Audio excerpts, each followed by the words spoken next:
Let's bring in our chief election analyst now, Connell. He will be using his touchscreen all night, bringing you the early seat projections that will determine tonight's winner. Tom, you've broken down each leader's most targeted seats throughout the campaign. Talk us through it. Kieran, no leader publicly gives up a seat or concedes they're worrying about it, but visits from a leader during a campaign give away that concern. For Scott Morrison, there was plenty of defence during what was nearly a 6-week campaign.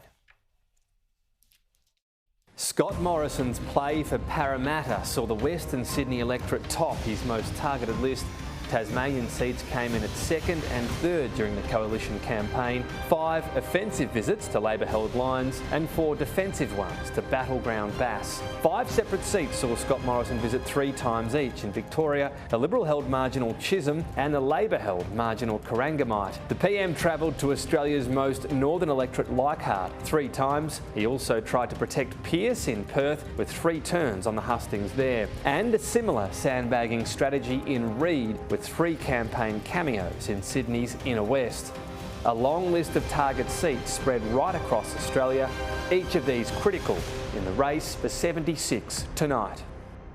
We've got a lot of battlegrounds to look at, and there could be some pretty different ones when you look at different contests across the country. Let's begin though with, yes, it's a small state, but Tasmania could have a big impact on this year's election because you've got 5 seats there, but 3 of them are right up for grabs. Braddon, this seat is one that Labor is targeting. You can see the margin, 3%. We've got a bit of preferencing going on in Braddon and Bass, some that could help Labor, some that could help the government hold on to them. So you can see the margin in Bass, 0.4%, as Bridget Archer managed to get a product differentiation to the Prime Minister to hang on to that seat. And then Lyons, this is a seat the Liberal Party has long thought they could win back. Look at the size of it. It's a regional type seat without a major centre. In other words, the sort of seat the coalition normally holds. So this is one area we've seen Scott Morrison visit.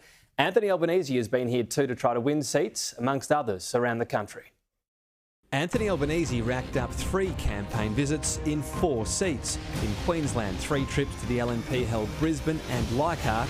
Across in the Northern Territory, he popped into Solomon 3 times, while Albanese also advanced on the government's most marginal electorate nationwide, Bass in Tasmania, 3 times. In WA, 2 trips each to Hasluck and Swan. The battlegrounds of Boothby and Chisholm also saw several Labor appearances. And in the Sydney suburbs, the opposition was optimistic for Liberal-held Bennelong and Reid, 2 visits each. A more widespread strategy than the coalition, extra electorates targeted, albeit with fewer visits to any one target seat overall.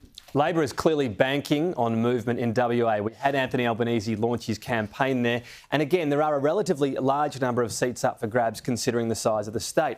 Have a look. Pearce, 5.2%. We know Christian Porter's stepping down. We know there's movement. Is it enough for Labor? The seat of Hasluck, again, Ken White. It's a decent margin, but 37% of that electorate has been shifted in to Ken White's electorate. In other words, they haven't voted for him before. He doesn't have incumbency across that electorate. Swan is the one Labor's most likely to gain. It's got the lowest margin, and it's similar to Perth in terms of demographics, which they already hold. Then you get to Curtin. Are we going to see real movements from the so-called teal independents or not? Kieran, we will see, but Curtin, in terms of whether or not be won by the teals, that's been rocketing up the list in the past couple of weeks, 2 to 3 weeks from my understanding, so it'll be a big watch when counting does start over in the west.